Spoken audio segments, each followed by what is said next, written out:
দর্শক, আপনাদের সবাইকে স্বাগত জানাচ্ছি আমাদের নিয়মিত আয়োজন আওয়ার ডেমোক্রেসি প্রোগ্রামে।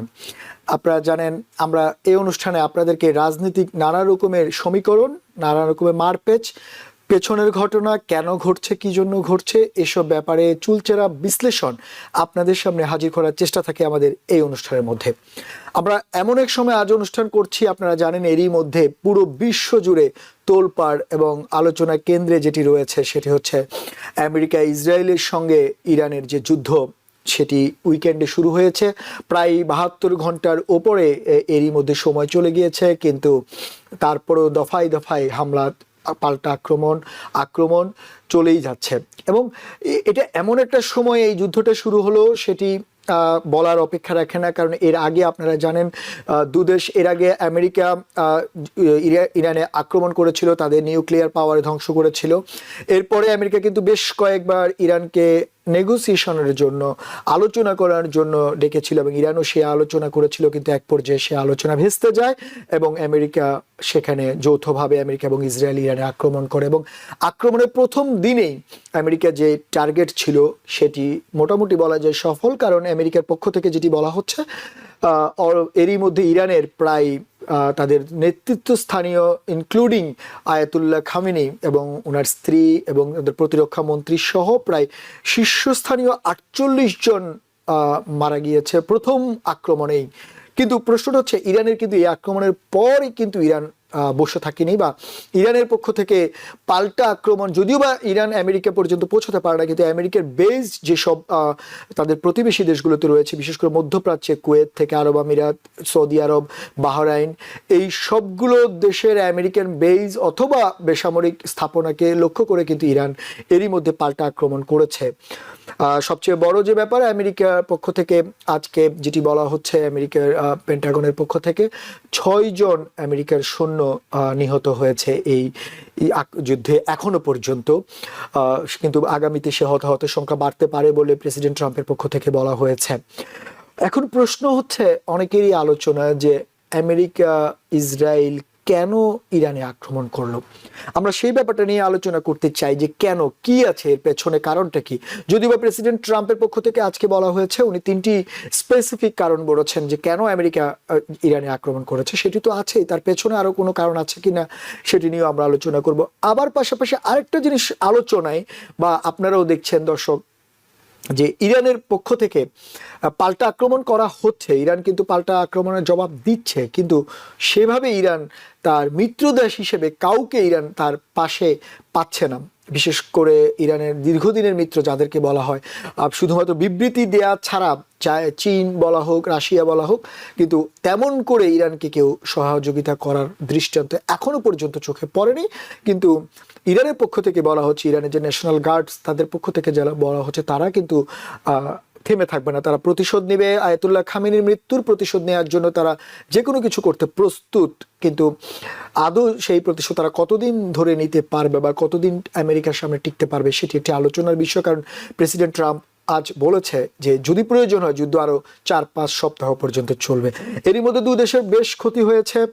আমেরিকার কথা তো বললাম, আমেরিকার 6 জন সৈন্য নিহত হয়েছে, কিন্তু আমেরিকার অনেকগুলো বেজে আক্রমণ হয়েছে। কিন্তু তার পাশাপাশি ইরানের যে প্রতিবেশী মধ্যপ্রাচ্যের দেশগুলো অস্থিতিশীল হয়ে গিয়েছে। আপনারা জানেন যে এই ইরানের সঙ্গে যুদ্ধের সবচেয়ে বড় আলোচনা এবং সবচেয়ে আতঙ্কের যে জায়গা, সেটা হচ্ছে হরমুজ প্রণালী, যেখানে দিয়ে তেল যাতায়াত করে, তেলবাহী ট্যাঙ্কারগুলো যাতায়াত করে, সেটি আসলে বেশ ক্ষতিগ্রস্ত হয়েছে ইরানের পক্ষ থেকে, সেটিতে বাধা দেওয়ার কথা বলা হচ্ছে। এবং এরই মধ্যে আমরা দেখলাম বিশ্ববাজারে তেলের দাম প্রায় 10 থেকে 30% পর্যন্ত বেড়ে গিয়েছে। তাতে করে মানুষের জীবনমানের যে ব্যয়, সেটিতে সরাসরি ইম্প্যাক্ট পড়বে বলাই যায়, কারণ অর্থনীতিবিদরা তেমনটাই বলছেন। আমরা এইসব ব্যাপারে আলোচনা করবো। আপনারা বুঝতেই পারছেন আজকে আমাদের পুরো অনুষ্ঠান জুড়ে আমরা চেষ্টা করবো ইরানের, আমেরিকা এবং ইরানের এই যুদ্ধের আসলে কি ঘটছে, কেন ঘটছে, বা এর ফলাফল কি হতে পারে, বা আমেরিকা বা কি চাই, ইরানও বা কিভাবে নেগোসিয়েশন করবে, এইসব ব্যাপার নিয়ে আলোচনা করতে চাই। আর যদি সময় পাই তাহলে হয়তো আমরা বাংলাদেশের বিভিন্ন রাজনৈতিক প্রসঙ্গ আনতে পারবো, সেটা নির্ভর করছে সময়ের উপর। আর এইসব ব্যাপারে আলোচনা করতে আমাদের সঙ্গে অনলাইনে যুক্ত আছেন, সবসময় আমাদের সঙ্গে আলোচনায় যুক্ত থাকেন যিনি সিনিয়র সাংবাদিক সৈয়দ মোহাম্মদুল্লাহ ভাই, আপনাকে স্বাগত আমাদের অনুষ্ঠানে। ধন্যবাদ। আমাদের সঙ্গে আরো একজন রয়েছেন অতিথি, আব্দুর রশিদ। উনি হচ্ছেন সাবেক সাধারণ সম্পাদক বাংলাদেশ ল সোসাইটি ইউএসএ। আর রশিদ ভাই, আপনাকেও স্বাগত আমাদের অনুষ্ঠানে। মোহাম্মদুল্লাহ ভাই এবং রশিদ ভাই, আপনারা দুজনেই শুনলেন। আসলে আমি বললাম, আপনারা এরই মধ্যে জানেন, আমাদের চেয়ে দর্শকরাও জানে, কারণ প্রতি মুহূর্তে গণমাধ্যমের যে একটা যুদ্ধ মানেই তো গণমাধ্যমের ব্যস্ততা আরো বেশি। প্রতিটি গণমাধ্যমে আপডেট হচ্ছে প্রতিনিয়ত। সবশেষ আপডেটটা দিয়েই আমি একটু শুরু করতে চাই। মোহাম্মদুল্লাহ ভাই থেকে দিয়ে শুরু করি। মোহাম্মদুল্লাহ, যেহেতু আপনি দেখছেন বা সাংবাদিক মানুষ, মোহাম্মদুল্লাহ ভাই, আজকে সব শেষ প্রেসিডেন্ট ট্রাম্প যেটি বলেছেন যে যুদ্ধ আরো 4-5 সপ্তাহ চলতে পারে। এখন প্রশ্নটা হচ্ছে যে যদি আমেরিকা খামেনিকে বা ইরানের রিজিয়ম চেঞ্জ করার জন্য চেষ্টা করে, সেটি যদি সফল হয় বা নিউক্লিয়ার প্ল্যান্ট ধ্বংস হয়ে যায়, তারপরও আমেরিকা আরো 4-5 সপ্তাহ যুদ্ধ করার যে কথা প্রেসিডেন্ট ট্রাম্প বলছে, সেটি কেন হচ্ছে, কেন বলছে প্রেসিডেন্ট ট্রাম্প? আসলে এই ধরনের কথা বলার কারণটা কি, এবং এই যুদ্ধটা কি আপনার কি মনে হয় যে আরো লম্বা সময় ধরে চলবে নাকি? যদিও বা ডিফেন্স সেক্রেটারি অফ ওয়ার উনি হেগসেথ বলছেন যে খুব দ্রুত শেষ হয়ে যাবে এই যুদ্ধ, লম্বা সময় চলবে না। আপনি কি মনে করেন? আমরা মনে করার যে প্রেসিডেন্ট ট্রাম্প কি বলেছেন, প্রেসিডেন্ট ট্রাম্প নিজেই বলেছেন আর 4-5 সপ্তাহ, এমনকি আরো বেশি দিন থাকতে পারে। তারপর সেক্রেটারি অফ স্টেট রুবিও এরকম কথাই বলেছেন, আরো স্থায়ী হতে পারে। আরো একটা তো সর্বশেষ আমি খবরে দেখেছি টিভিতে, সেটা হচ্ছে ল্যান্ড ফোর্সও সেখানে পাঠানো হতে পারে আমেরিকার এবং ইসরায়েলের। এটা ডেফিনিটিভ না, হতে পারে। একটা টার্গেটটা কি? টার্গেটটা হচ্ছে ইরানের, প্রথম কথা যেটা যুক্তি হিসাবে প্রেসিডেন্ট ট্রাম্প উল্লেখ করেছেন, ইরান এতটাই শক্তিশালী হয়ে যাচ্ছিল, তাদের দূরপাল্লার ক্ষেপণাস্ত্র এবং তারা নিউক্লিয়ার ওয়েপন বানানোর কাছে দ্বারপ্রান্তে পৌঁছে গেছিল। ক্ষেপণাস্ত্রটা এত শক্তিশালী দূরপাল্লা তৈরি করে ফেলছিল যে যুক্তরাষ্ট্রের মূলভূমিতে আঘাত হানার পর্যন্ত পৌঁছে যেতে পারে শীঘ্রই। সেই রিস্ক তিনি নিতে চাননি যুক্তরাষ্ট্রকে ওই হামলা থেকে রক্ষার জন্য। এটা তার এই সর্বশেষ মানে বক্তব্যে এটা উনি উল্লেখ করেছেন। এটা একটা। আর একটা হচ্ছে তিনি এখনকার টার্গেটটা কি তাদের? এখনকার টার্গেট হচ্ছে তাদের নেভিটাকে পুরোপুরি শেষ করা।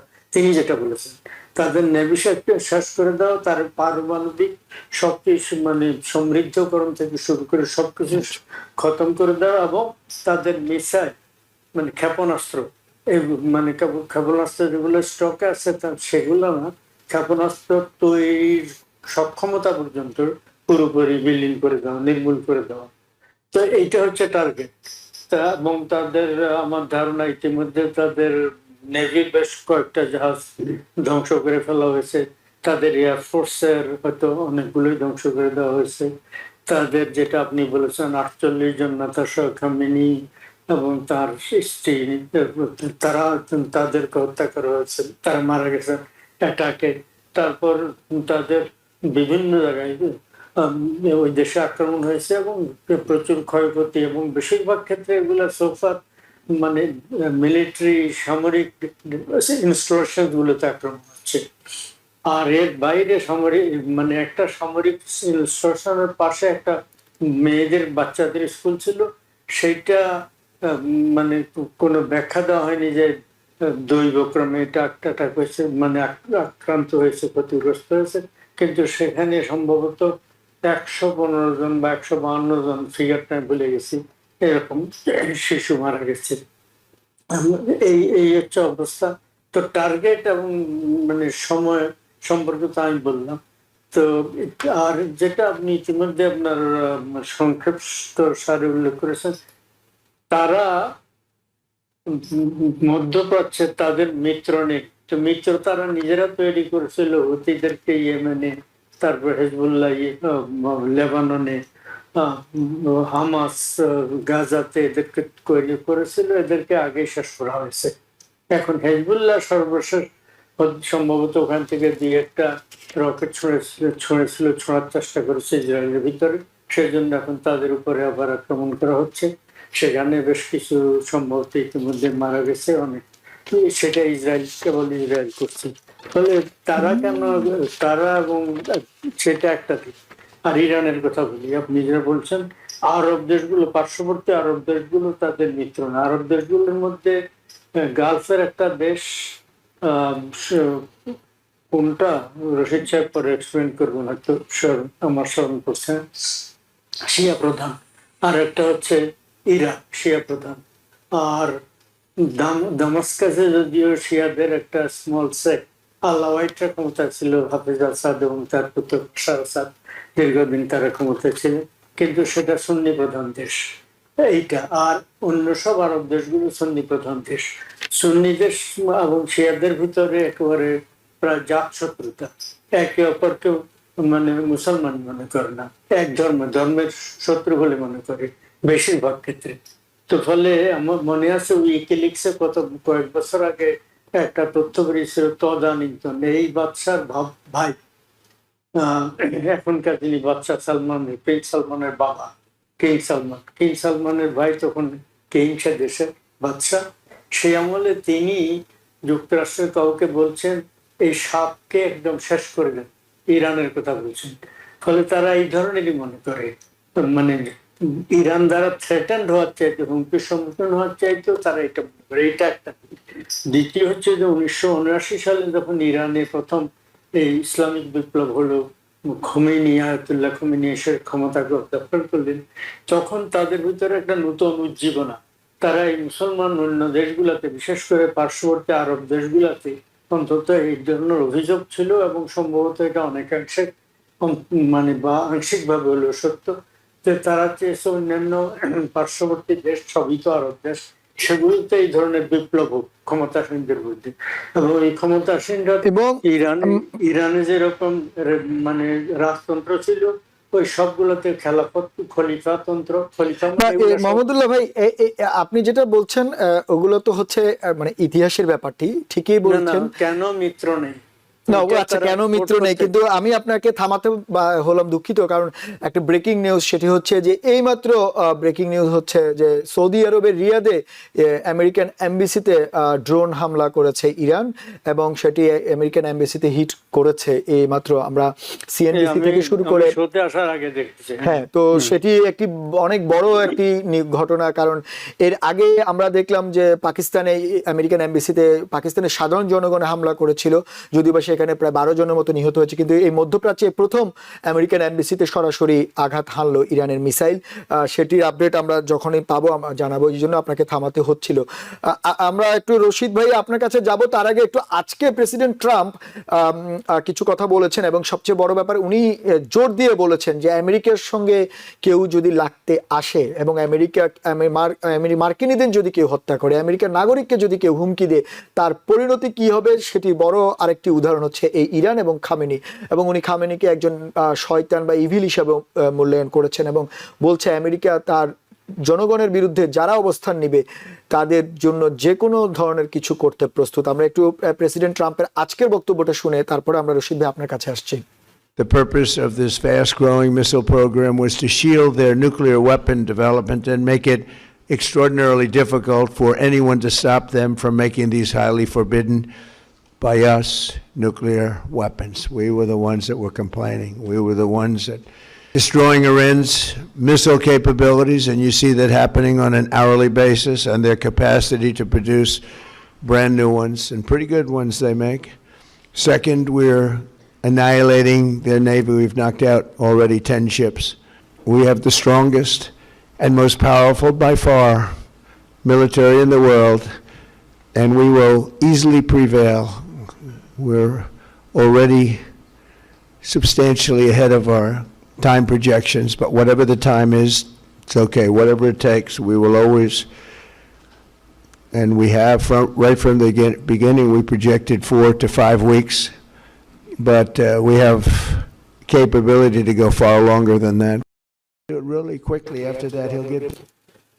আপনারা শুনলেন প্রেসিডেন্ট ট্রাম্প যেটি বলেছেন।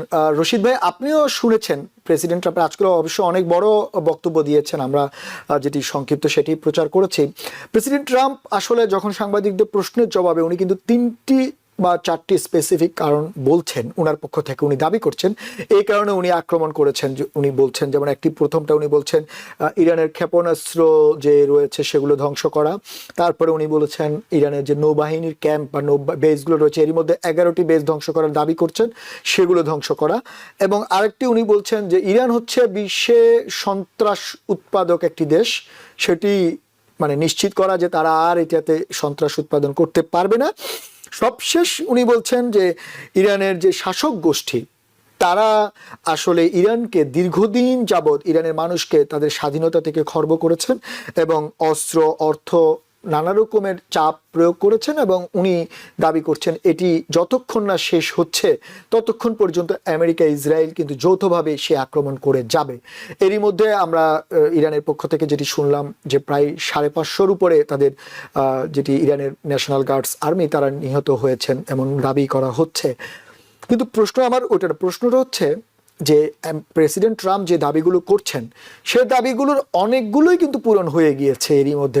রেজিম চেঞ্জের কথা যদি বলেন আপনি, আর সন্ত্রাস উৎপাদনের এই ব্যাপারটা উনি বলছেন সেটি আসলে কিভাবে সংজ্ঞায়িত করবে সেটি একটা বিষয়। কিন্তু আমি আপনার কাছে যেটা জানতে চাইবো যে এই 4টি কারণে কি যথেষ্ট ইরানে আক্রমণ করার জন্য, নাকি এর পেছনে আরো কোনো কারণ থাকতে পারে?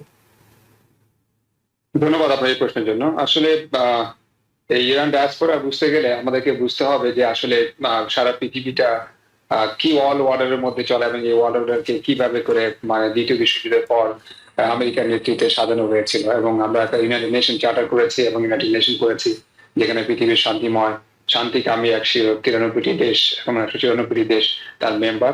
এবং পৃথিবী এই প্রতিষ্ঠান তৈরি হওয়ার পিছনে ইন্টারন্যাশনাল পিস অ্যান্ড সিকিউরিটি ছিল মূল অবজেক্টিভ। এবং এখানে বলা হয়েছিল এই চার্টারের মধ্যে আর্টিকেল 2 এর সেকশন 4-এর মধ্যে যে এক দেশ আরেক দেশের সার্বভৌমত্ব লঙ্ঘন করবে না। সিকিউরিটি কাউন্সিলের অনুমোদন ছাড়া শুধু যদি কেউ ডিফেন্স করতে চায় ডিফেন্সিভ আক্রমণ করতে পারে। এছাড়া অন্যান্য ক্ষেত্রে সামরিক হস্তক্ষেপ করা বা এক দেশ আরেক দেশকে আক্রমণ করা এটা সম্পূর্ণ নিষিদ্ধ করা হয়েছিল। কিন্তু বিশ্ব এখন সেখান থেকে অনেক দূরে সরে গেছে। আমরা বিশ্ব এখন দেখতে পাচ্ছি যে নতুন মানে যে যুদ্ধাবস্থা চলতেছে সেটার কারণে মানুষ ক্ষতিগ্রস্ত হচ্ছে। আপনাকে মনে রাখতে হবে যে যুদ্ধ কখনোই আসলে কারোর মধ্যে প্রশান্তি নিয়ে আসে না, সবাই ক্ষতিগ্রস্ত। আপনি দেখেছেন যে ইরান যেভাবে হোক সে পার্শ্ববর্তী অন্যান্য মুসলিম দেশকেও পর্যন্ত আক্রমণ করেছে। সৌদিতে যেই আক্রমণ করেছে, কুয়েতে আক্রমণ করেছে, বাহরাইনে আক্রমণ করেছে, এরকম বেশ কয়েকটি দেশের মধ্যে তারা আক্রমণ করেছে। অন্য পক্ষে ইসরায়েলের আক্রমণ ইরানের মধ্যে যে স্কুলের মধ্যে হয়েছে, যেটা মাহমুদুল্লাহ ভাই বললেন যে প্রায় 100 বা 150 মতো সাধারণ বাচ্চারা ওখানে মারা গেছে। আবার দেখা গেছে যে কুয়েত আপনার 2টো F-15 বিমান ভূপাতিত করেছে ভুলবশত। তাই একটা যুদ্ধ শুরু হলে আসলে সব পক্ষে ক্ষতিগ্রস্ত হয়। অন্যদিকে আপনি যদি তেলের বাজার দেখেন, যে তেল $72 ব্যারেল ছিল সেটা প্রায় আরো $10 অতিরিক্ত বেড়ে গেছে। একটা প্রেডিকশন হচ্ছে যদি 10% তেলের দাম যদি বেড়ে যায় তাহলে পৃথিবী ব্যাপী একটা ইনফ্লেশন তৈরি হতে পারে। এবং তেলের যে 25% ওয়ার্ল্ডের তেলের যে চ্যানেলটা হরমুজ প্রণালী সেটা ইরান সেটা বন্ধ করে দিয়েছে এবং যে দিক দিয়ে অলরেডি একটা ট্যাঙ্কার আক্রমণ করা হয়েছে এবং অন্যান্য ট্যাঙ্কার গুলো আরো হরমুজ প্রণালী পার হচ্ছে না। তো সবকিছু মিলিয়ে এখন এই অবস্থা থেকে আমাদের প্রেসিডেন্ট বলছেন যে 4-5 সপ্তাহের মধ্যে যুদ্ধ হয়তো চলবে এবং তার বেশিও চলতে পারে। যদিও আপনি যেটা বললেন যে আসলে আমাদের টার্গেটটা আসলে কি, আমরা কি চাই ওখানে স্পষ্ট করে মানে একটা বা দুটো পয়েন্টে আমাদের কাছে ক্লিয়ার হয় না। যদি নিউক্লিয়ার যদি বিষয়টা যদি পারমাণবিক বোমা যদি বিষয়টা ইস্যু হয় তাহলে গত বছর জুন মাসে যে আক্রমণ ছিল যেখানে আমাদের প্রেসিডেন্ট বলেছিলেন যে তাদের পারমাণবিক ক্যাপাবিলিটি সম্পূর্ণরূপে অবলিটারেট করা হয়েছে, অর্থাৎ সম্পূর্ণভাবে ধ্বংস করে দেওয়া হয়েছে, শেষ করে দেওয়া হয়েছে। তারপরে এখন রেজিম চেঞ্জের একটা বিষয় আসছে। রেজিম চেঞ্জের করতে গেলে তো তার আগে একটা রেজিম চেঞ্জের মানে একটা যে চেঞ্জ করতে যায় তার একটা প্রস্তুতি থাকা দরকার যে কে আসবে। খামেনি চলে গেছেন, তারপরে তো আরো খামেনির মানে লাইন আছে, একজন খামেনি হলেন, তাই না? এখন যদি আপনার XYZ যদি কোনো অল্টারনেটিভ না থাকে তাহলে রেজিম চেঞ্জ করে আসলে লাভটা কি হয়? যদি রেজিম চেঞ্জ আমরা ইরাকে করেছি তাতে লাভটা কি হয়েছে, লিবিয়াতে করেছি তাতে লাভটা কি হয়েছে, আমরা সিরিয়াতে করলাম রিসেন্টলি তাতে লাভটা কি হয়েছে? এর ফলে কি একটা দেশের মধ্যে সত্যিকার অর্থে কি কোনো প্রোগ্রেস হয়? রেজিম চেঞ্জের মধ্যে দিয়ে একটা দেশের মানুষ যদি তাদের জাতীয়তাবাদের শক্তিতে বিশ্বাস করে, তাদের মধ্যে যদি তাদের ধর্মীয় মূল্যবোধ কাজ করে, ইউনিটি কাজ করে, তাহলে ওখানে রেজিম চেঞ্জ করে আসলে খুব একটা যে লাভ হয় না, বিশেষ করে মধ্যপ্রাচ্যে, সেটা আমরা ইরাক, লিবিয়া এবং আফগানিস্তানের ক্ষেত্রে কিন্তু খুব ভালোভাবে আমরা উপলব্ধি করেছি। এখন যদি এটার অল্টারনেটিভ না থাকে তাহলে এই যুদ্ধটা তো আরো দীর্ঘস্থায়ী হবে। যুদ্ধটা দীর্ঘস্থায়ী হলে কিন্তু আমরা সবাই ক্ষতিগ্রস্ত হবো, ইভেনকে আমরা আমেরিকাতেও ক্ষতিগ্রস্ত হবো। এখানে তেলের দাম বেড়ে গেলে সবকিছুর দাম বেড়ে যাবে। তেলের দাম যদি $1 বেড়ে যায়, অন্যান্য জিনিসপত্রের দাম আরো তার চেয়ে 2 গুণ বা 3 গুণ হারে বেড়ে যায়। এখন কথা হচ্ছে যে এই যুদ্ধটা আমাদেরকে থামানোর জন্য একটা অনেস্ট উদ্যোগ নিতে হবে, এবং এই কারণে হচ্ছে দেখেন এবার যুদ্ধে কিন্তু একদিকে যেমন মাহমুদুল্লাহ ভাই বললেন বা আপনি প্রশ্ন করলেন যে ইরানের কোনো বন্ধু সেরকম ভাবে নাই। ইরান আসলে বন্ধু তৈরি করতে ব্যর্থ হয়েছে, কারণ হচ্ছে মধ্যপ্রাচ্যের দেশগুলো একে অপরের, মুসলিম দেশ হওয়া সত্ত্বেও একে অপরকে শত্রু বানিয়ে রেখেছে। আমি আপনাকে সেই প্রশ্নটাই করতাম, আপনি যদিও বা এই বিষয়টা তুলেছেন। আমারও জানার ইচ্ছা, আপনি যেটা বললেন যে এই কারণগুলো বললেন যুদ্ধ থামাতে হবে, কিন্তু প্রশ্নটা তো উল্টো দিক থেকেও হতে পারে যে ইরান তো জানে ইরানের সক্ষমতা, ইরান কি করতে পারবে। তো আমার প্রশ্নটা হচ্ছে ওই জায়গায়, বা অনেকেই এই জিনিসগুলো তুলছেন যে ইরানের যদি সক্ষমতা জানে, ইরানের নেগোসিয়েশনের জন্য সুযোগ ছিল, সেই নেগোসিয়েশন ইরান কেন করলো না? বা ইরানের সবচেয়ে বড় যে জিনিসটা সেটা হচ্ছে ইরানের তার প্রতিবেশী মুসলিম দেশগুলো কারোর সঙ্গেই ইরানের বন্ধুত্ব নেই, ইরানের পাশে কেউ দাঁড়াচ্ছে না। একটা মুসলিম দেশকেও ইরান যেমন পাচ্ছে না, তার মিত্র কাউকেও পাচ্ছে না। তাহলে আমার সবচেয়ে বড় প্রশ্ন হচ্ছে কি, ইরান তো তুরস্কের মতো একটা দেশ হতে পারে, তাই না? সেটাই আমারও প্রশ্ন সেই জায়গাতে, যে ইরান তাদের সম্পূর্ণ শক্তি আত্মনিয়োগ করেছে, তাদের অর্থনীতি সংগঠিত করেছে, রায়। আমি ওইটাই আপনাকে প্রশ্ন করতাম, সেদিকে না গিয়ে তাদের শক্তিকে তারা ব্যবহার করেছে সামরিক সরঞ্জাম তৈরির ক্ষেত্রে, সামরিক শক্তি বৃদ্ধি করার ক্ষেত্রে, এবং এটা ইসরায়েলের সাথে দেখবেন মধ্যপ্রাচ্যে অন্য কোনো মুসলিম দেশ কিন্তু যদিও ভাই মাহমুদুল্লাহ ভাই একটা কথা তুলেছেন, শিয়া এবং সুন্নি মুসলিমদের একটা দ্বন্দ্ব আছে, সেটি ভিন্ন বিষয়। কিন্তু আমার প্রশ্নটা আপনাকে ওই জায়গাতে, যে ইরানের পাশে কেউ নেই, একটি মুসলিম দেশ, একটি প্রতিবেশী দেশ বলেন বা কেউ এই যে কোনো দেশ ইরানের পাশে নেই, সেটি কেন? কারণ হচ্ছে যে ইরান হচ্ছে, দেখেন ইরান হচ্ছে একটা শিয়া রাষ্ট্র, যেটা মাহমুদুল্লাহ ভাই একটু আগে বললেন যে শিয়া সুন্নির মধ্যে একটা জন্মগত বিরাট দ্বন্দ্ব রয়েছে। অন্যান্য দেশগুলো মধ্যপ্রাচ্যে হচ্ছে সুন্নি, এবং এরা একে অপরকে ধার্মিকই মনে করে, একে অপরকে মুসলমানই মনে করে। ইভেন কি তাদের পাঠ্যপুস্তকে শেখানো হয় বাচ্চাদের, শিয়াদের পাঠ্যপুস্তকে শেখানো হয় যে সুন্নিরা মুসলিম না, সুন্নিদের পাঠ্যপুস্তকে শেখানো হয় যে শিয়ারা তাদের মুসলিম না। এইটা 1000 বছর ধরে চলে আসা একটা কনফ্লিক্ট। এবং ওইখানে আরেকটা বিষয় হচ্ছে যে ওখানে কোনো ডেমোক্রেসি নেই। মুসলমানদের কোনো মধ্যপ্রাচ্যের কোনো কান্ট্রির মধ্যে আপনি খেয়াল করবেন যে ইসরায়েলের মধ্যে, যেমন ইসরায়েল ডিমান্ড করে, তাদের মধ্যে সাবস্ট্যান্টিভ ডেমোক্রেসি আছে, তাদের মধ্যে আপনার ভালো না লাগলে প্রধানমন্ত্রী চেঞ্জ করা যায়, প্রেসিডেন্ট চেঞ্জ করা যায়, এরকম সাবস্ট্যান্সিয়াল ডেমোক্রেসি কিন্তু অন্যান্য মুসলিম কান্ট্রিগুলোতে নাই। বিশেষ করে সৌদি আরবের কথাই যদি বলি, যেমন অনেক মিডিয়াতে আমরা দেখতে পাচ্ছি যে ইরানে আক্রমণের পিছনে সৌদি বাদশার একটা পুশ দেওয়ার কথা মানে দেখা যাচ্ছে। তো এখন সৌদি ইটসেলফ, সৌদির মধ্যে আসলে কি আছে? সৌদি কি একটা, ওখানে কি ডেমোক্রেসি আছে? মানুষ কি ওখানে আসলে নারী পুরুষের সমান অধিকার আছে? ওখানে কি মিডিয়ার স্বাধীনতা আছে? মানুষের কথা বলার স্বাধীনতা আছে? এগুলো আপনি কোনো মুসলিম কান্ট্রিতে পারবেন না। ছিটেফোঁটা কিছু পারবেন টার্কির মতো কান্ট্রিতে বা পাকিস্তানের মতো দেশে, অন্যান্য দেশের মধ্যে, কিন্তু মধ্যপ্রাচ্য এই দেশগুলোর মধ্যে নাই। এখন পৃথিবীর ওয়ার্ল্ড অর্ডার হচ্ছে যে আপনাকে ওপেননেসে বিশ্বাস করতে হবে, আপনাকে ইনফরমেশন টেকনোলজিতে বিশ্বাস করতে হবে, আপনাকে ডেভেলপমেন্টে বিশ্বাস করতে হবে, আপনাকে গণতন্ত্র এবং আইনের শাসনে বিশ্বাস করতে হবে। এগুলো যদি মুসলিম দেশগুলো যদি অ্যাকোয়ার করতে না পারে, এগুলো বাদ দিয়ে যদি আমরা বেশিরভাগ মানে ওই চাই যে ইসলামিক ওয়েতে রাষ্ট্র চলবে, সারা পৃথিবী চলবে গণতন্ত্রের ভিত্তিতে, মানবাধিকার আইনের শাসনের ভিত্তিতে, আর আপনি চলবেন ইসলামিক শাসনতন্ত্রের ভিত্তিতে, যেখানে নারীদের সমান অধিকার থাকবে না, মত প্রকাশের স্বাধীনতা থাকবে না, সংবাদপত্রের স্বাধীনতা থাকবে না, তাহলে তো আপনি দুনিয়া থেকে পিছিয়ে যাবেন। আপনি যদি এখন দুনিয়া হচ্ছে একটা লিবারালিজমের একটা হাওয়া মানে চলছে, যখন দুনিয়া যে হাওয়া চলবে, যেমন ইরান কিন্তু একটা সময় ছিল খুব উদার মানে লিবারাল একটা প্রোগ্রেসিভ সোসাইটি কিন্তু ইরান ছিল, সেই জায়গা থেকে কিন্তু ইরান চলে গেছে রেভলিউশনের পরে একটা ইসলামিক শাসনতন্ত্রের মধ্যে। কারণ ইসলামিক শাসনতন্ত্র আসলে কি মানুষকে শক্তিশালী করতে পারে কিনা? যদি করতো তাহলে তো আপনার বন্ধু তৈরি হতো, আশপাশে কেন আপনার বন্ধু নাই?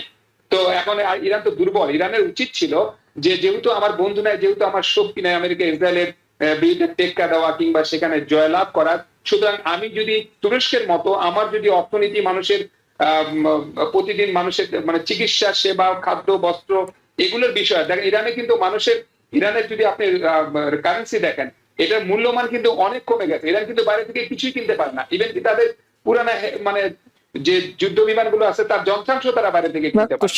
সেটা তেল বিক্রি করা এই অর্থটা যদি ইরান নিজেকে এত পুনর্গঠনের কাজে কিছু ব্যবহার করতো, আপনি যে কথাগুলো বলছেন, এত রকমের দুর্বলতা থাকার পরে ইরান এরই মধ্যে প্রায় মধ্যপ্রাচ্যের হিসেব মতো প্রায় 10টির উপরে দেশে আক্রমণ করেছে, ইনক্লুডিং সৌদি আরবে এই কিছুক্ষণ আগে আমেরিকান এম্বাসি। তো এই যে তাতে লাভ তো নেই।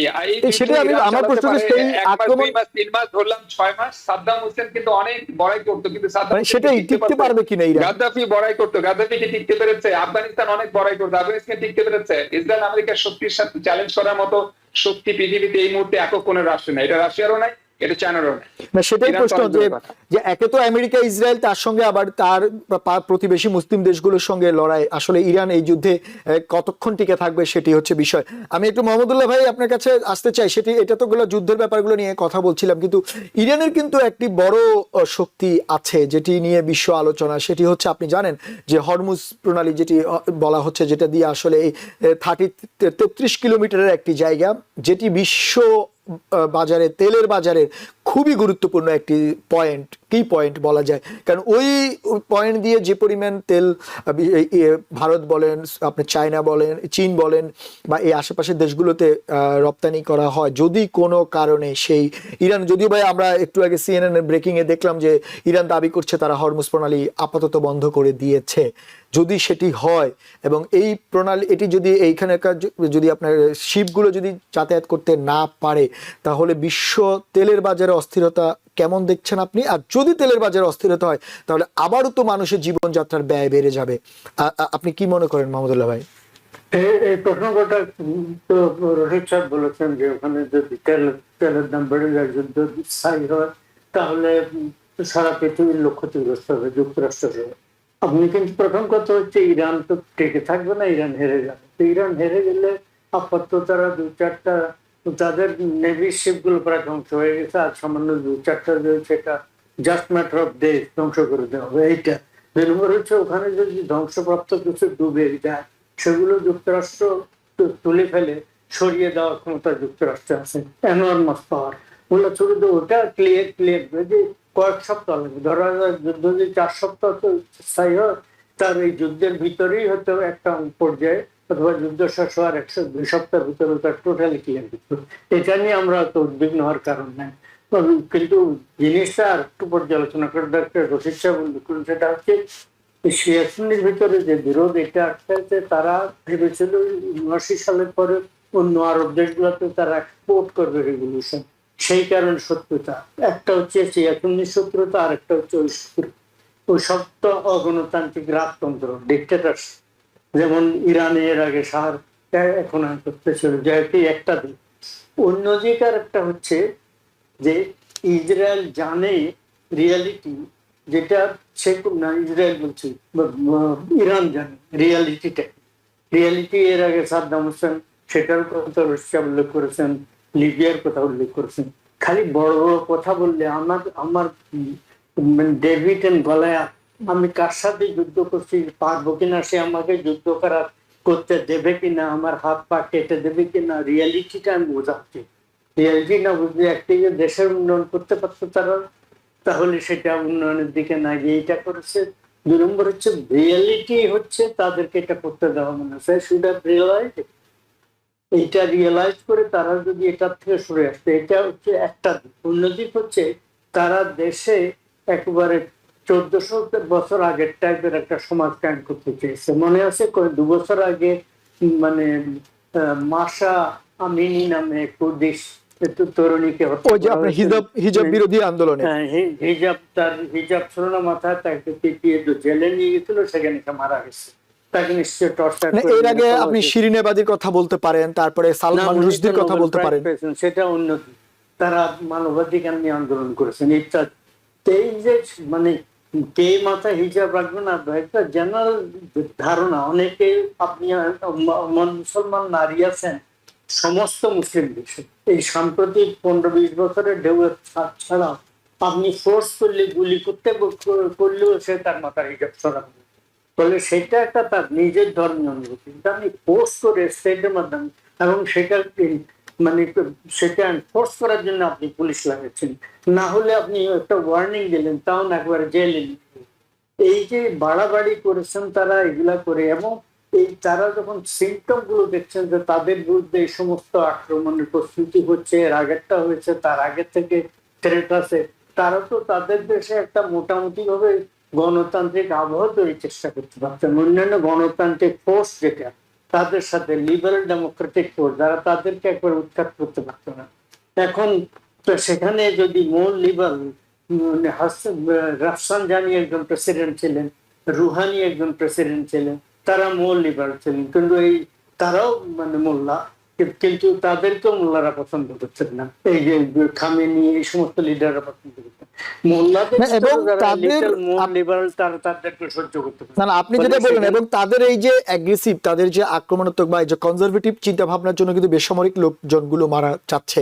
আমরা দেখলাম আমেরিকা আক্রমণ করার পরে স্কুলে আক্রমণ হলো, যদিও বা সেটি খুবই মানবাধিকার লঙ্ঘনের একটি ব্যাপার, কিন্তু আসলে যুদ্ধ তো যে কেউরই ক্ষতি হতে পারে। কিন্তু আমার এটা তো গেলে ইরানের দিকটি আপনি বলছেন, কিন্তু আমেরিকার এরই মধ্যে 6 জন সেনা নিহত হয়েছে, এবং আমেরিকা প্রায় দাবি করছে 1200-র উপরে ব্যালিস্টিক ক্ষেপণাস্ত্র তারা অলরেডি ইরানে ছুড়েছে, এবং আরো টার্গেটেড স্পেস রয়েছে, টার্গেট করবে, এবং প্রায় $1 বিলিয়ন প্রজেক্ট বলা যায়, যদিও বা এখনো পর্যন্ত বলা হয়নি কত $1 বিলিয়ন এই প্রজেক্ট। প্রায় 3টির উপরে বড় আব্রাহাম লিঙ্কন সহ 3টির উপরে বড় রণতরী এই মুহূর্তে অবস্থান করছে এই ইরানের আশেপাশে যে আরব সাগরে।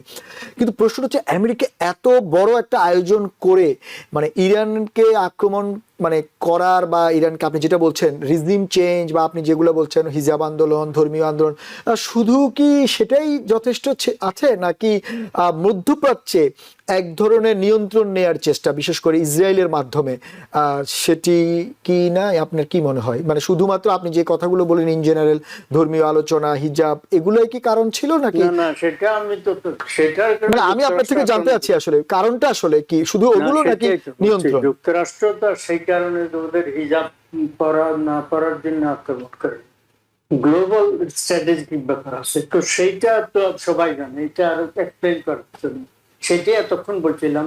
ইরাক শক্তিশালী হয়ে যাচ্ছিল, বাড়াবাড়ি করছে, বড় বড় কথা বলছে, তাকে শেষ করা হয়েছে।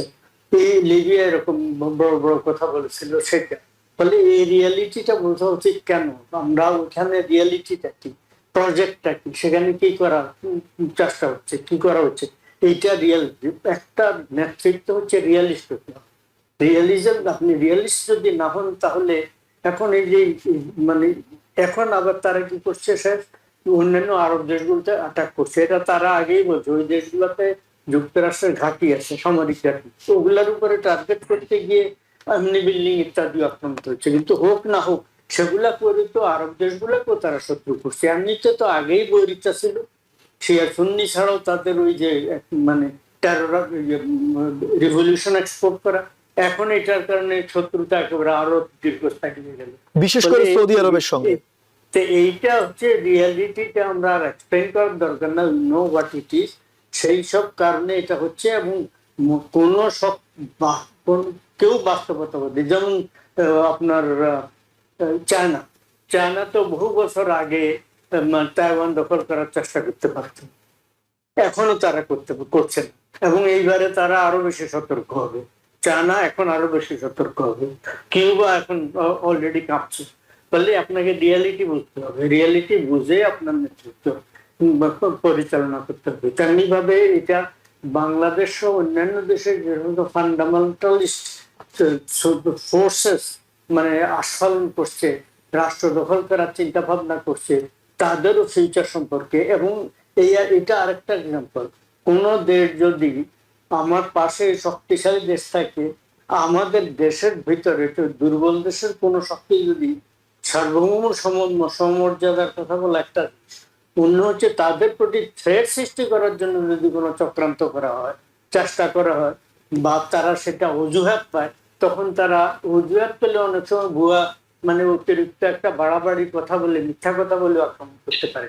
ফলে সেসব ব্যাপারে অন্যান্য দেশগুলো সতর্ক হওয়া উচিত, এবং বিশেষ করে বাংলাদেশের মৌলবাদী শক্তি যারা রাষ্ট্র ক্ষমতা দখলের স্বপ্ন দেখছে, তাদেরকে আমরা বলবো যে এটার থেকে সরে আসুন। মানে আমাদের এটা দেশে আপনি বলছেন মানে এটা এক ধরনের লিবারাল ডেমোক্রেসি গ্রো করতে। মানে এটা এক ধরনের মেসেজের কথা বলছেন। আমি একটু রশিদ ভাই আপনার কাছে আসতে চাই যে এরই মধ্যে আপনি বারবার আমরা আলোচনায় জিনিসগুলো আসছে, কারণ মধ্যপ্রাচ্য আলোচনাটা বারবার আমাদের আলোচনা আসছে একটি কারণ, সেটি আপনি জানেন যে আমাদের মতো বাংলাদেশের মতো দেশের বিশাল একটা অংশ শ্রমিক কিন্তু মধ্যপ্রাচ্যে চাকরি করে, তাদের জীবন জীবিকা তাদের পরিবার কিন্তু ওই মধ্যপ্রাচ্যের অর্থনীতি দিয়ে চলে। যদি এখন কোনো কারণে আমরা অনেক সোশ্যাল মিডিয়াতে ভিডিওতে দেখলাম যে মধ্যপ্রাচ্যের বাংলাদেশের শ্রমিক, এরই মধ্যে একজন বাংলাদেশি শ্রমিক কিন্তু বাহরাইনে মারা গিয়েছে, কুয়েতে আক্রমণ হয়েছে, সৌদি আরবে আক্রমণ হচ্ছে, সেক্ষেত্রে ওইখানকার শ্রমবাজার অর্থনীতি কিন্তু ওলট পালট হবে। তা আমার প্রশ্ন হচ্ছে এই যে ইরান যে মধ্যপ্রাচ্যের দেশগুলোতে এক এক আক্রমণ করছে, প্রথমে তারা বলেছিল বেসগুলোতে আক্রমণ করবে, এখন দেখা যাচ্ছে তারা বেসামরিক স্থাপনা এবং আজকে তো একটু আগে আমরা বললাম ইউএস এমবেসিতেও হামলা করেছে। সেক্ষেত্রে এখন আসলে মধ্যপ্রাচ্যের এই দেশগুলো যদি জোট হয়ে আবার ইরানের প্রতি যদি আক্রমণ করে, তাহলে ইরানের অবস্থা কি হবে? সেটা তো অবশ্যই একটা শঙ্কার জায়গা থেকেই যায়, কারণ যদি ইরান ক্রমাগতভাবে এই ধরনের আক্রমণ করতে থাকে আশপাশের প্রতিবেশী দেশগুলোকে, তাহলে প্রতিবেশী দেশগুলো অবশ্যই একটা সময় গিয়ে তারা থেমে থাকবে না, তারা পাল্টাই ইরানকে আক্রমণ করবে এবং সেটা আরো ইজি হবে ইসরায়েল এবং যুক্তরাষ্ট্রের জন্য ওই যুদ্ধটাকে আরো মানে ইরানকে একঘরে করা, কোণঠাসা করা এবং যুদ্ধটা হয়তো অল্প সময়ের মধ্যে শেষ করা যাবে। দেখেন, আপনি একটু আগে প্রশ্ন করছিলেন যে আসলে এর মধ্যে দিয়ে মানে লাভবান কি হবে, তাই না? ফার্স্ট অফ অল, যুদ্ধে কেউ কখনো লাভবান হয় না, কোনো পক্ষেই লাভবান হয় না। এই জন্য আমেরিকার একজন বিখ্যাত ব্যক্তি বলেছিলেন যে বুলেট না ব্যালটের মাধ্যমে আসলে সিদ্ধান্ত নিতে হবে। একজন মার্টিন লুথার কিং তিনি বলেছিলেন যে মানুষ injustice is anywhere is the threat to justice everywhere. তো এখন কথা হচ্ছে যে ইরানের আসলে সবচেয়ে বড় অস্ত্র কি হওয়া উচিত জানেন? তাদের সবচেয়ে বড় অস্ত্র হওয়া উচিত গণতন্ত্র, মানবাধিকার, আইনের শাসন, তারপরে সবার সমান অধিকার, নারী পুরুষ ভেদে সবার সমান অধিকার এবং স্বাধীন সিদ্ধান্ত নেওয়ার অধিকার। এগুলো হওয়া উচিত সবচেয়ে বড় বড় ব্যালিস্টিক মিসাইল কিংবা পারমাণবিক অস্ত্র, কারণ এগুলোর মধ্যে দিয়ে একটা দেশ কেবলমাত্র শক্তিশালী হতে পারে। আর অ্যাপার্ট ফ্রম দ্যাট, আপনি যদি ক্লার্জিক যদি শাসন ব্যবস্থার মধ্যে যান, আপনি যদি কোনো ধর্মতন্ত্র প্রতিষ্ঠিত করতে চান, কিন্তু যে আপনি আপনার মানুষকে সেইভাবে মুক্ত চিন্তা, বুদ্ধি এবং চর্চার যদি সুযোগ করে না দেন, তাহলে আপনি একটা সময় দুর্বল হবেন, পৃথিবী আপনার শত্রু হয়ে দাঁড়াবে। ইরানের আপনি যেটা বলেছেন রাইটলি, দেখেন উত্তর কোরিয়া কেন পৃথিবীতে এক ঘরে, অন দ্য আদার হ্যান্ড দক্ষিণ কোরিয়া কেন এত বেশি উন্নত? একটাই কিন্তু ভূখণ্ড, তারা দেখতে একই ধর্ম, একই তাদের কালচার, একই পোশাক আশাক, একই খাদ্য, কিন্তু দুটো দেশে দেখেন আপনি ডিফারেন্সটা। দক্ষিণ কোরিয়াকে আমরা রিভিল করছি, দক্ষিণ কোরিয়া একটা উন্নত দেশ, অন দ্য আদার হ্যান্ড উত্তর কোরিয়া এই ধরনের একটা জায়গায় চলে যাওয়ার কারণে তাদের দেশ দরিদ্রতায় কবলিত হয়েছে, তাদের দেশের মানুষ অনেক সময় না খেয়ে থাকে, তাদের দেশে দুর্ভিক্ষ দেখা দেয়। আবার দেখেন তাইওয়ানের মতো একটা ছোট্ট দেশ, গণতন্ত্র থাকার কারণে আমেরিকা সেই দেশটাকে সাপোর্ট দেয়, এত বড় চীনও তাকে গ্রাস করতে পারতেছে না, কারণ তাইওয়ানে গণতন্ত্র আছে, দক্ষিণ কোরিয়া গণতন্ত্র আছে। আবার জাপানের মতো দেখেন এত বড় শত্রু, দ্বিতীয় বিশ্বযুদ্ধে আমাদের সবচেয়ে বড় শত্রু ছিল, দ্বিতীয় বিশ্বযুদ্ধ ধ্বংসপ্রাপ্ত হওয়ার পর জাপানকে রিবিল্ড করার জন্য কিন্তু আমরাই সহযোগিতা করেছি। ইউরোপ, আমেরিকা বিশেষ করে সহযোগিতার মাধ্যমে জাপান এবং জার্মানির মতো দেশগুলোকে কিন্তু রিবিল্ড করেছে। কারণটা কি? কারণ হচ্ছে তারা একটা সুশৃঙ্খল বিশ্ব ব্যবস্থাকে মেনে নিয়েছে, তারা একটা সুশৃঙ্খল শাসন ব্যবস্থা নিজেদের দেশের মধ্যে তৈরি করেছে, যেটা হচ্ছে সবার জন্য সমানভাবে প্রযোজ্য, যেখানে একটা গরিব মানুষের স্বপ্ন দেখতে পারে ওই দেশ চালানোর যদি তার যোগ্যতা থাকে। যেমন আমেরিকাতে আমাদের সন্তানরা স্বপ্ন দেখতে পারে, তাদের যোগ্যতা থাকলে তারাও আমেরিকার প্রেসিডেন্ট হতে পারে, বারাক হোসেন ওবামা এখানে প্রেসিডেন্ট হতে পারে, মামদানি এখানে মেয়র হতে পারে, তাই না? তাহলে আপনাকে মানুষের জন্য সিস্টেমটাকে এমন ভাবে ওপেন করতে হবে যেখানে শুধু খেলা হবে যোগ্যতা, কিন্তু সেই জায়গাতে আপনি না গিয়ে যদি আপনি কোন ধর্মীয় তন্ত্র অথবা যদি স্বৈরতন্ত্র অথবা আপনার কমিউনিজম, এই যে থিওরিগুলো, এগুলো যদি আপনি অ্যাপ্লাই করেন, মানুষের যদি মুক্ত চিন্তা, বুদ্ধি চর্চার কেন্দ্র যদি আপনি যত বেশি কোণঠাসা করবেন, তত বেশি রাষ্ট্র হিসেবে আপনি পিছিয়ে যাবেন। এবং যখনই আপনি পিছিয়ে পড়বেন, পৃথিবীতে কিন্তু একটা চরম সত্য হচ্ছে, এখানে কিন্তু দুর্বলের কোনো জায়গা নেই। পৃথিবীতে যত যুদ্ধ হয়েছে, যুদ্ধ কিন্তু মানুষের একটা ন্যাচারাল স্বভাব, পৃথিবীর সৃষ্টির পর থেকে হাবিল কাবিল থেকে কিন্তু চলে আসতেছে যে আপনি দুর্বল হলে আমি আপনাকে ডমিনেট করবো এবং আপনি ধ্বংসপ্রাপ্ত আমি আপনাকে করবোই।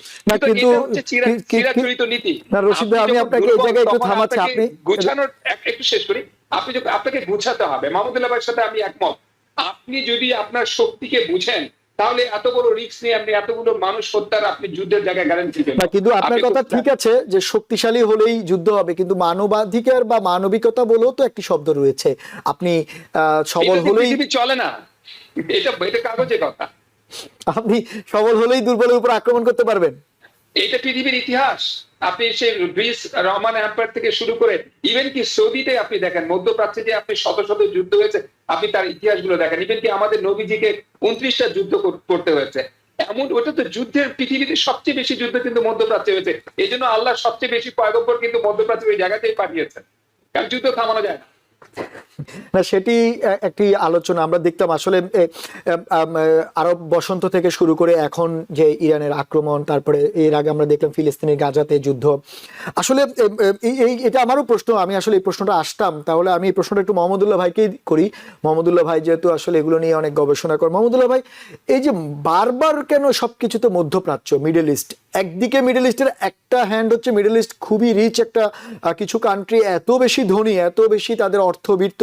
আমরা যদি সৌদি আরব, আমরা কাতারের কথা বলতে পারি, তাদের রাজাদের, তাদের আমিরদের জীবনযাত্রা মানে এটা তো মানে অবিস্মরণীয়, যেখানে কাতারে প্রেসিডেন্ট ট্রাম্পকে $400 মিলিয়ন একটি বিমান গিফট করতে পারে। আবার আদার হ্যান্ড আমরা দেখি যে এই মধ্যপ্রাচ্যের দেশগুলো, বিশেষ করে আপনি লিবিয়ার কথা বললেন, সিরিয়ার কথা, ইয়েমেনের কথা বলতে পারি, এখন ইরানের কথা বলতে পারেন, ফিলিস্তিনের, এখানে মানে মানবেতর জীবনযাপন। এই যে মধ্যপ্রাচ্যের এই ডাবল স্টেট, মধ্যপ্রাচ্যের এই অস্থিতিশীলতা আসলে কেন?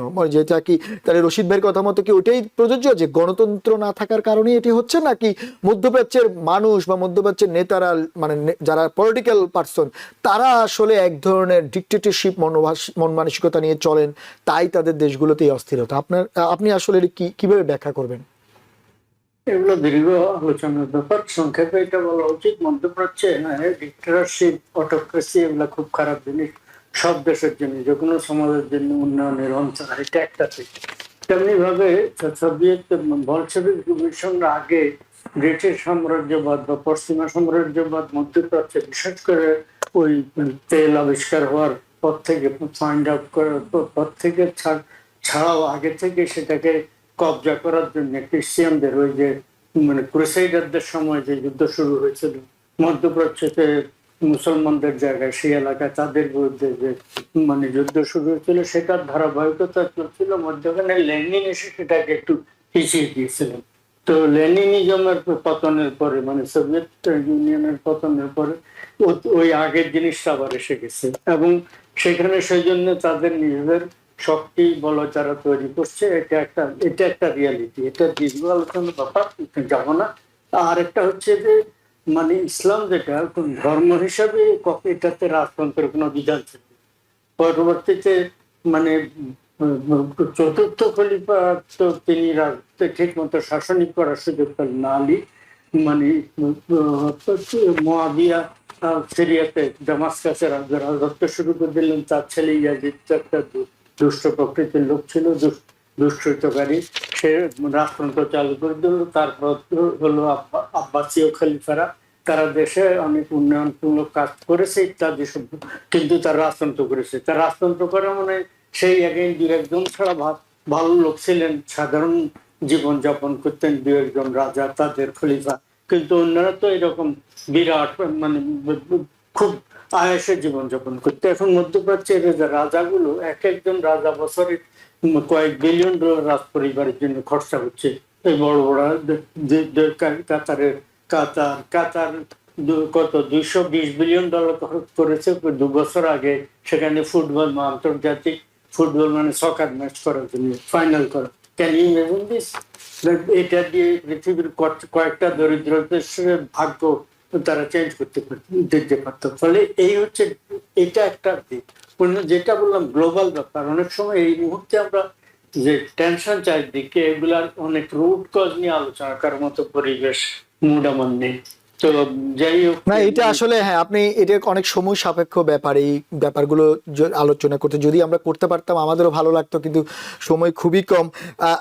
আপনি একটু থাকেন, আমরা রশিদ ভাই এতক্ষণ তো আমরা আসলে আমির মধ্যপ্রাচ্য নিয়ে আলোচনা করলাম, কিন্তু আসলে আপনি যেটা বললেন যে প্রতিবেশীর ঘরে আগুন লাগলে পাশের ঘরেও কিন্তু তার আঁচ পড়ে, যদিও বা আমরা বাংলাদেশ পাশ থেকে অনেক দূরে, প্রায় 3,000-3,500 কিলোমিটার দূরে, কিন্তু প্রশ্নটা হচ্ছে যে এই যে মধ্যপ্রাচ্যে যে অস্থিতিশীলতা, এই মুহূর্তে পুরো মধ্যপ্রাচ্য জুড়েই যুদ্ধ শুরু হয়ে গেছে বলা যায়। আজকের পর থেকে আসলে এটা বলার অপেক্ষা রাখে না যে এই যুদ্ধ শুধু আমেরিকা এবং ইরানের, কারণ ইরান এরই মধ্যে মধ্যপ্রাচ্যের সবগুলো দেশকে মোটামুটি আক্রমণ করেছে। এতে করে বাংলাদেশ বাংলাদেশের মতো দেশ, বিশেষ করে এই ছোট অর্থনীতির দেশগুলো সামনে কি চ্যালেঞ্জ অপেক্ষা করছে রশিদ ভাই? আপনি কি মানে বিশেষ এই যে বাংলাদেশের বিশাল একটা শ্রমবাজার মধ্যপ্রাচ্যের রয়েছে, তাদের তো ইম্প্যাক্ট হবে তাদের জীবন জীবিকাতে। ধন্যবাদ আপনার প্রশ্নের জন্য। হ্যাঁ, আমাদের মতো দেশগুলি হচ্ছে এই ধরনের যুদ্ধে সবচেয়ে বড় ক্ষতিগ্রস্ত হয়, এবং আমাদের মতো দেশগুলি হচ্ছে সবচেয়ে বেশি ভালনারেবল। কারণ হচ্ছে আমাদের তো এত নিজস্ব রিসোর্স বা সম্পদ নেই। আমাদের ইনকামের মধ্যে সবচেয়ে বড় ইনকাম হচ্ছে আমাদের যে ফরেন লেবার সেক্টরটা, যেখানে আমরা মধ্যপ্রাচ্য ধরনের প্রায় 1/2 কোটির বেশি আমাদের ফরেন লেবার্স আছে যারা রেমিটেন্স পাঠায়। এটা আমাদের একটা বড় ইনকাম সোর্স। আর একটা ইনকাম সোর্স হচ্ছে আমাদের গার্মেন্ট সেক্টর, তাই না? তো মধ্যপ্রাচ্য থেকে আসা প্রত্যেক বছরে প্রায় ধরেন যে $4 to $5 বিলিয়ন যদি কোনো কারণে যদি ক্ষতিগ্রস্ত হয়, তাহলে অবশ্যই এটা বাংলাদেশের অর্থনীতি ইম্প্যাক্ট তৈরি করবে। সেকেন্ড অফ অল, মধ্যপ্রাচ্য থেকে আমরা সবচেয়ে বেশি তেল ক্রয় করি, যে তেলটা আমরা আমাদের ধরেন যে একজন কৃষক তার জমিতে পানি দিবে, তারও এই তেলটার প্রয়োজন হয়। কোনো কারণে যদি তেলের দাম বেড়ে যায়, তাহলে বাংলাদেশে এটা কস্ট অনেক বেড়ে যাবে, কৃষকরা এটা কিনতে হিমশিম খাবে। এতে তার বাংলাদেশে যে আমাদের মানে পেডি প্রোডাকশন বা অন্যান্য যে প্রোডাকশন আছে এগুলোর উপর হার্ট করবে, গার্মেন্টস ফ্যাক্টরিতে এটা ক্ষতিগ্রস্ত হবে। এখন মধ্যপ্রাচ্যে এই যে যেমন ফ্লাইট গুলো বন্ধ হয়ে গেছে, তারপরে হরমুজ প্রণালী বন্ধ হওয়ার কারণে তেল চলাচল বন্ধ হয়ে গেছে, এটা একটা হিউজ ইম্প্যাক্ট তো বাংলাদেশের মধ্যে পড়বেই। বড় বড় দেশগুলো হয় কি, তাদের সামর্থ্য থাকে, তাদের টাকা থাকে, তাদের শক্তি থাকে, তাদের নিজস্ব তারা একটা ক্যাপাসিটি তৈরি করে বা অল্টারনেটিভ একটা সোর্স তৈরি করে রাখে। যেমন ধরেন যে আমেরিকা অল্টারনেটিভ সোর্স আমরা ভেনেজুয়েলাকে আগে রেডি করে রেখেছি, অর্থাৎ ভেনেজুয়েলাও কিন্তু ওয়ার্ল্ডের প্রায় 20 to 22% কিন্তু ওয়েল রিজার্ভ কিন্তু তাদের মধ্যে, প্রায় 1/4 তেল মজুদের আছে। এই রিজার্ভটার উপর এখন আমাদের নিরঙ্কুশ কন্ট্রোল আছে, তাই না? আবার মনে করেন যে সৌদি ডিক্টেটর বা আমরা আমাদের তারা মনে করেন যে এই যে দেখেন সৌদি আরব এত বেশি উন্নত করতেছে, কারণটা কি? কারণ হচ্ছে তারা হচ্ছে পশ্চিমাদের কাছে তারা সাবমিসিভ হয়েছে, পশ্চিমাদের রুলস এন্ড অর্ডারকে তারা মেনে নিয়েছে, তারা তেল প্রোডাকশন করতেছে। এর মধ্যে দিয়ে তারা সৌদি আরব, কুয়েতের মতো দেশ কিংবা দুবাইয়ের মতো শহর অনেক বড় বড় অট্টালিকা তৈরি হতেছে। একদিকে তারা উন্নতি লাভ করতেছে, আপনি বলছেন যে বাংলাদেশের মতো দেশগুলো বেশি ইম্প্যাক্ট হবে। হ্যাঁ, বাংলাদেশের দেশগুলো আরো ক্ষতিগ্রস্ত হবে। এই যুদ্ধ যদি দেখেন, ইরান যুদ্ধ যখন চলছে তখন কিন্তু বাংলাদেশ বেশ ক্ষতিগ্রস্ত হয়েছিল।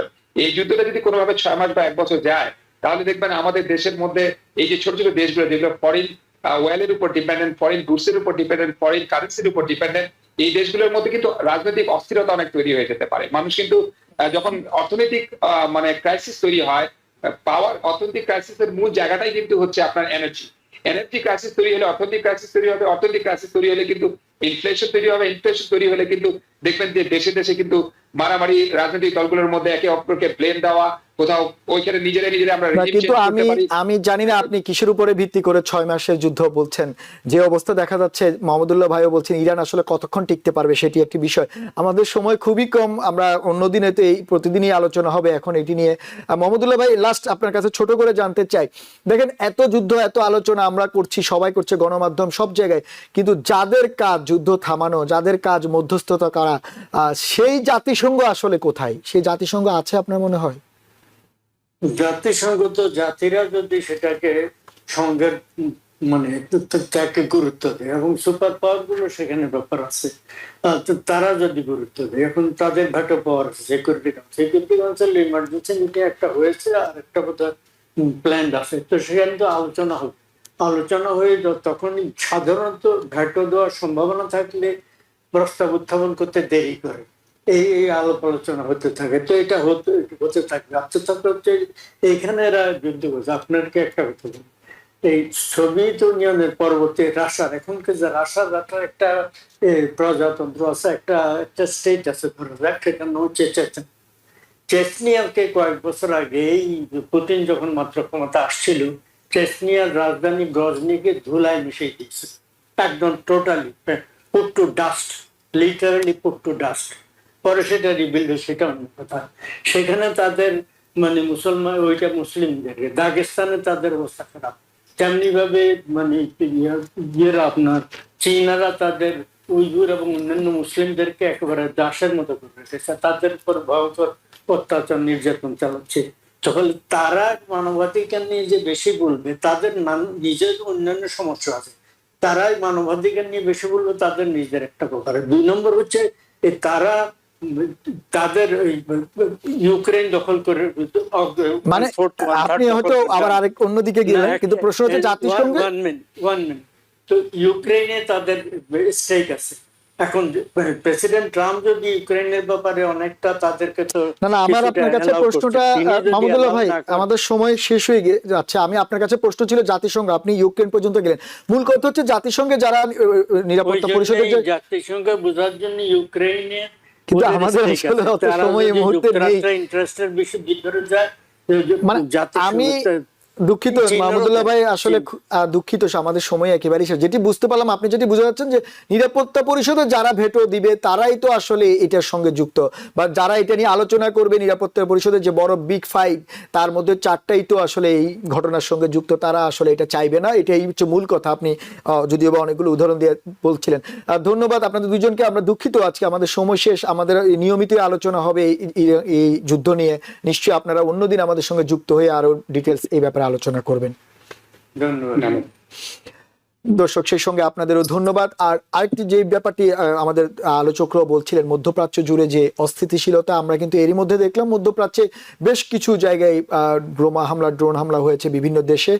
সেখানে বাংলাদেশি যে শ্রমিকরা রয়েছেন, বাংলাদেশিরা রয়েছেন, আপনারা নিরাপদে থাকুন। এবং আরেকটি নিউজ এরই মধ্যে হয়েছে, যারা এই ড্রোন নিয়ে বিভিন্ন রকমের ভিডিও সোশ্যাল মিডিয়াতে দিচ্ছেন বা উল্লাস প্রকাশ করছেন, সেক্ষেত্রে কিন্তু মধ্যপ্রাচ্যের আইন খুব কড়াকড়ি। সেই দেশগুলো কিন্তু আপনার বিরুদ্ধে ব্যবস্থা নিতে পারে যদি আপনি সেই দেশের জন্য হুমকির কারণ হন বা সে দেশের কোনো ঘটনাতে আপনি উল্লাস প্রকাশ করেন। তাই আপনি আপনার আবেগ নিয়ন্ত্রণ করবেন। যারা বিশেষ করে আমাদের মধ্যপ্রাচ্যের শ্রমিকরা রয়েছেন, আপনারা নিরাপদে থাকেন, আপনারা আপনাদের আবেগ নিয়ন্ত্রণ করেন। আপনি যে দেশে আছেন সে দেশের আইন কানুন মেনে চলার চেষ্টা করেন। সামাজিক যোগাযোগ মাধ্যমে এই ধরনের ফুটেজ বা এই ধরনের বক্তব্য দেওয়ার আগে অবশ্যই দ্বিতীয়বার ভাববেন।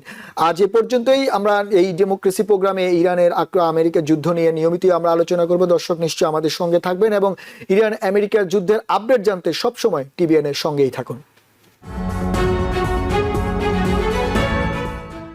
টিবিএন 24 টেলিভিশন দেখতে আজই কল করুন 7187776556। লগ ইন করুন www.totalcablebd.com। নিউ ইয়র্ক থেকে সম্প্রচারিত টিবিএন 24 টেলিভিশন বিশ্বজুড়ে বাঙালির কণ্ঠস্বর।